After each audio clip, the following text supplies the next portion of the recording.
Brent Solomon here. All eyes on Hurricane Melissa, which is expected to hit Jamaica right now. A family from O'Fallon, Missouri is in Montego Bay on vacation preparing for the worst. I just finished interviewing them. They tell me that the resort they're staying in got rid of all of the chairs outside by the pool where people congregate because they want people to be safe. That family hit up a local grocery store, making sure they have bread and all of the essentials just in case things get bad. And this is a powerful storm. We're talking about a Category 5 hurricane.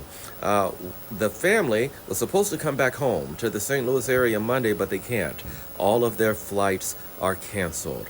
We're going to be monitoring this. We'll keep you posted on the very latest when it comes to Hurricane Melissa, so stick with 5 on your side.